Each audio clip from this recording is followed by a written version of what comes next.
Salut à tous. Aujourd'hui j'ai un sujet à vous partager que j'ai appelé une simple question.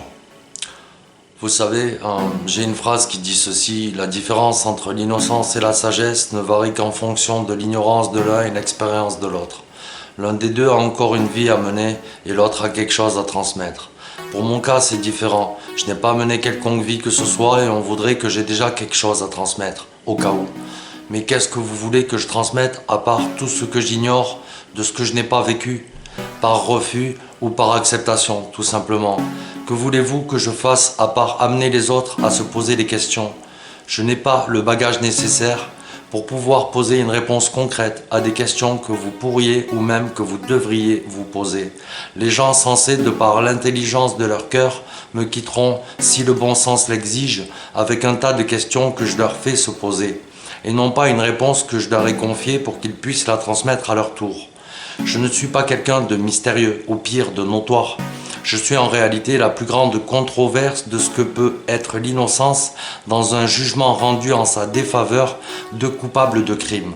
Je suis une anomalie, si on considère qu'une alliance entre la justice et le crime est tout bonnement logique et empreinte de bon sens.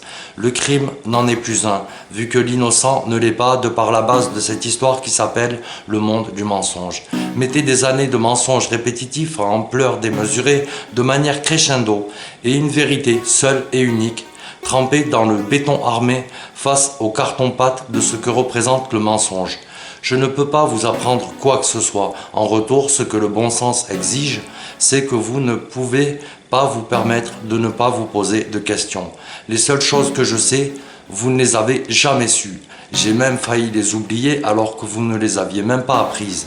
Je suis le trait d'union entre la télé et la réalité, et l'injustice, tout en sachant que ce mot n'est qu'un euphémisme dans la vie que je mène, ne peut comprendre une vie de famille conventionnelle, sachant que la chose la plus compliquée à posséder dans mon cas, c'est tout simplement une vie simple.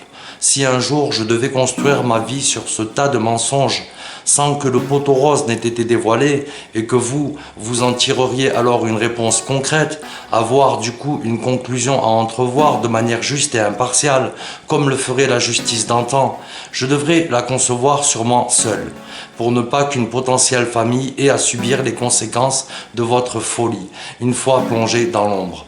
Ce que je vis à la lumière est ténébreux, mais ce que les gens que j'aime vivent dans l'ombre, c'est juste les ténèbres, tout court.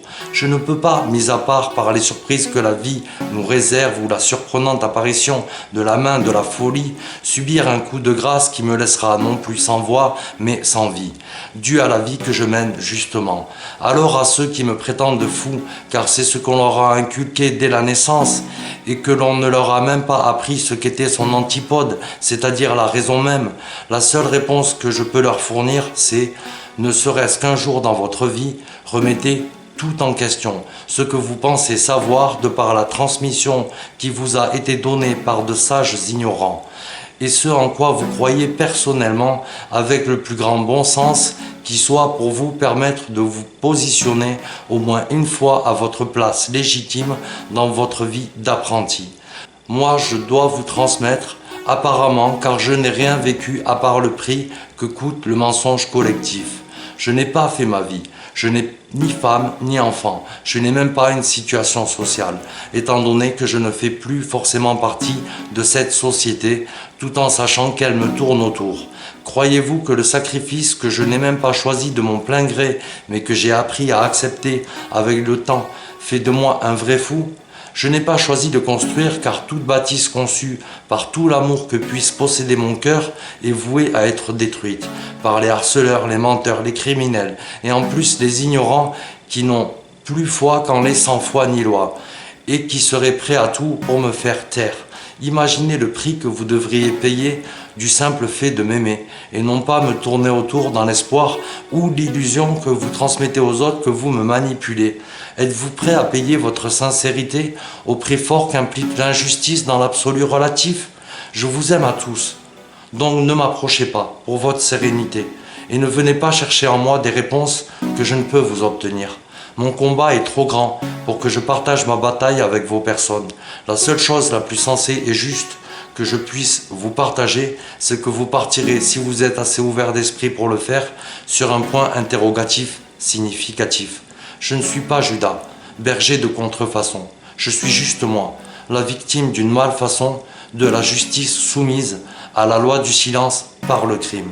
Ne cherchez pas plus que de vraies questions dans la quête d'une simple évolution dans cet univers qui se nomme la désinformation. À méditer.